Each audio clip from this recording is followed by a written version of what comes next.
আসসালামু আলাইকুম ওয়া রাহমাতুল্লাহ। প্রিয় দিনী ভাই ও বোনেরা, আজকের এই ভিডিওতে আমরা সূরাতুল লাহাব খুবই অল্প সময়ের মধ্যে শুরু থেকে শেষ পর্যন্ত সহিভাবে পড়া ও মুখস্থ করার নিয়ম সম্পর্কে আলোচনা করব ইনশাআল্লাহ। সূরাতুল লাহাব থেকে শুরু করে আরও যতগুলো সূরা আছে, ছোট ছোট সূরাগুলো, নামাজের মধ্যে এই সূরাগুলো আমরা যখন তেলাওয়াত করি অনেকজনই শুদ্ধভাবে তেলাওয়াত করতে পারি না। কারণ হচ্ছে আমরা বাংলা দেখে দেখে এই সূরাগুলো মুখস্থ করেছি, যার কারণে টান গুন্না উচ্চারণ আমাদের সঠিক হয় না। আরবি দেখে দেখে যদি শুদ্ধ করে আমরা না পড়তে পারি তাহলে আমাদের নামাজের অনেক একটা বড় ঘাটতি হয়ে যাবে। কারণ নামাজ ভঙ্গের যতগুলো কারণ আছে, প্রথম কারণ হচ্ছে নামাজে অশুদ্ধ পড়া। নামাজে যদি আমরা কেরাতকে অশুদ্ধভাবে পড়ি, সূরাগুলো অশুদ্ধভাবে পড়ি, তাহলে আমাদের নামাজ ভেঙে যাবে, নষ্ট হয়ে যাবে। তাই আসুন আমরা সূরাতুল লাহাব শুরু থেকে শেষ পর্যন্ত সহিভাবে ভেঙ্গে ভেঙ্গে পড়ার চেষ্টা করি। বিসমিল্লাহির রহমানির রহিম। তাব্বাত ইয়াদা আবি। প্রথমে তা অক্ষর আছে, তায়ের উপরে জবর আছে। বা অক্ষর আছে, বায়ের উপরে তাসদিদ এবং তার উপরে জবর। আমরা জানি তাসদিদ থাকলে যুক্ত করে পড়তে হয়। তা বা জবর তাব, বা তা জবর বাদ, তায়ের উপরে সুকুন আছে। তাব্বাত তাব্বাত। আমরা একটা শব্দ বারবার পড়ে মুখস্থ করে নিব। ইয়া জবর ইয়া, দাল আলিফ জবর দা। এটা 3 আলিফ টান দিতে হবে, লম্বা টান দিব।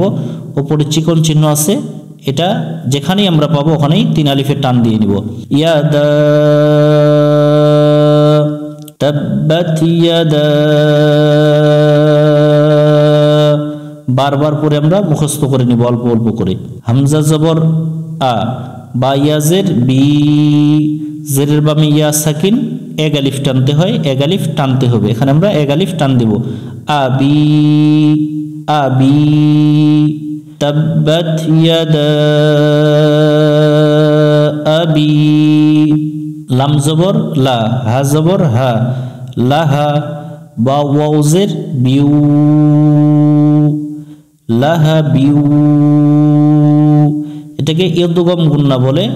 তানবিনের বাম পাশে যদি ইদগমের অক্ষর পাওয়া যায় তাহলে ওই অক্ষরগুলোকে একটু গুন্না করে পড়তে হবে। লাহা বিউ। ওয়াও জবর ওয়া, তা বা জবর তাব, বা জবর বা। যেহেতু এখানে আমরা দম ফেলবো, দম ফেলার সময় যদি আমরা জবর পাই তাহলে ওই জবরটাকে আর জবর ধরা যাবে না, ওই জবরটাকে সাকিন ধরতে হবে। তো এটাকে আমরা সাকিন উচ্চারণ করব।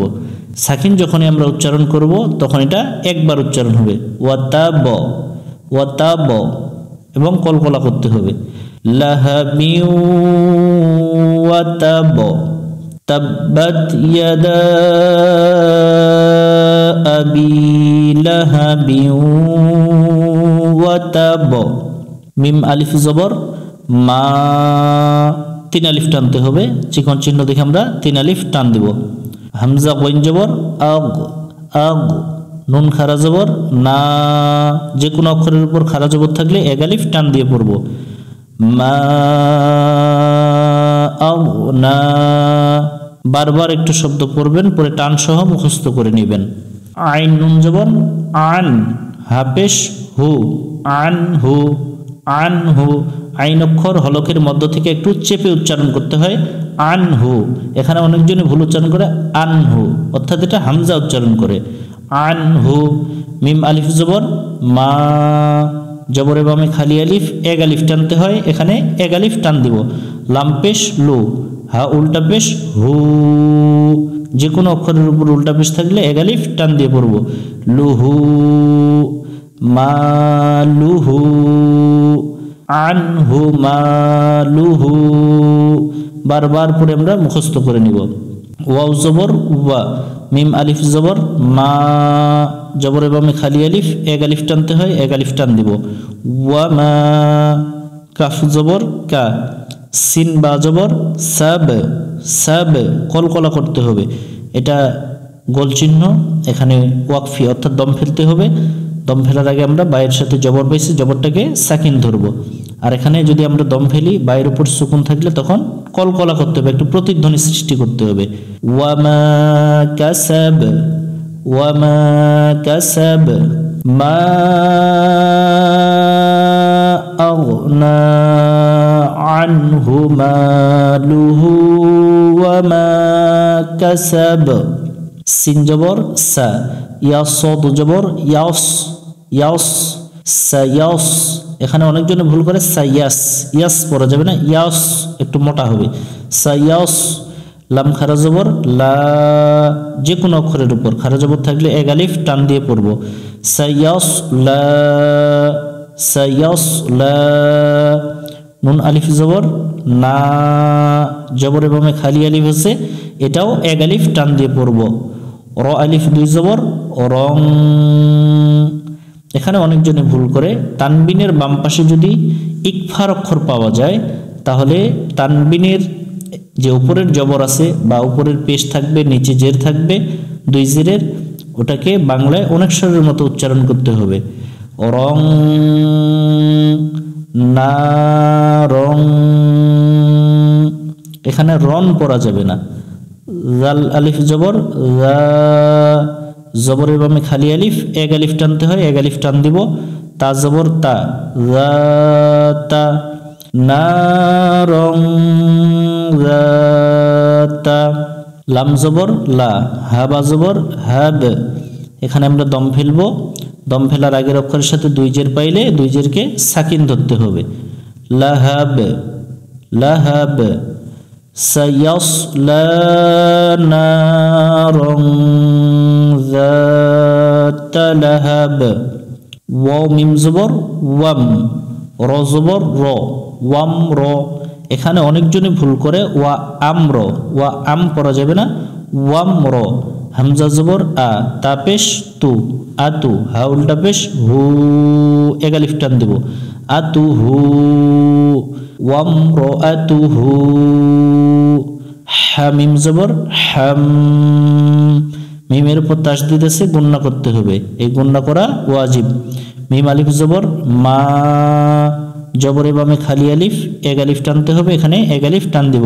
এবং এখানে লম্বা হা, এটা ভালো করে উচ্চারণ করা, হাম, হাম পড়া যাবে না, হাম মা। লাম জবর লা, তালাম জবর তাল, লা তাল। হা জবর হা, তবা জবর তবে। এখানে অনেকজনে ভুল পড়ে হাতাব, হাতাব পড়া যাবে না, হাতবে। দম ফেলার আগে জের পাইছি, জেরটাকে সাকিন ধরে নিব এবং এখানে কলকলা করে নিব আমরা। হাতবে, হাম্মালাতাল হাতবে। ওয়ামরাআতুহু হাম্মালাতাল হাতবে। ফাইয়াজের ফি, জেরের বাম ইয়া সাকিন, এক আলিফ টানতে হয়। জিম ইয়াজের জি, জেরের বাম ইয়া সাকিন, এক আলিফ টানতে হয়। দাল জের দি, ফি জি দি। হা আলিফ জবর হা, জবরের বামে খালি আলিফ, এক আলিফ টানতে হবে। ফি জি দি হা। হাবা জবর হাব, লাম মিম পেশ লুম, গুন্না করতে হবে। হাবে লুম। মিম মিম জের মিম, এখানে গুন্না করতে হবে। মিম জবর মা, লুম মিম, লুম এখানে গুন্না, মিম এখানেও গুন্না, এই গুন্নাগুলো খেয়াল করে করব। মিম জবর মা, সিন দাল জবর সাদে, কলকলা করতে হবে, দুই জেরকে আমরা সাকিন ধরে কলকলা করে নেব। মাসাদ, হাবলুম মিম মাসাদ, ফি জিদিহা হাবলুম মিম মাসাদ। আমরা এতক্ষণ থেকে ভেঙে ভেঙে উচ্চারণ শিখলাম। এখন আসুন আমরা শুরু থেকে শেষ পর্যন্ত একবার সহি করে শুনে নেই। বিসমিল্লাহির রহমানির রহিম। তাব্বাত ইয়াদা আবি লাহাবিন ওয়া তাব, মা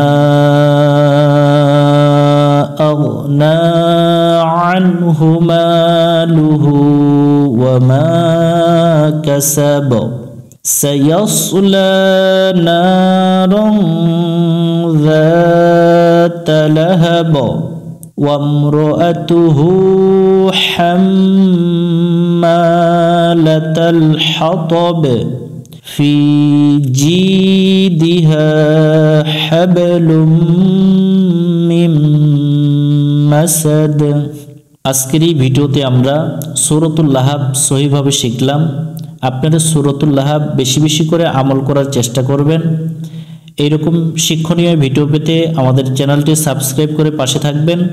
দেখা হবে পরবর্তী কোনো ভিডিওতে। আসসালামু আলাইকুম ওয়া রাহমাতুল্লাহ।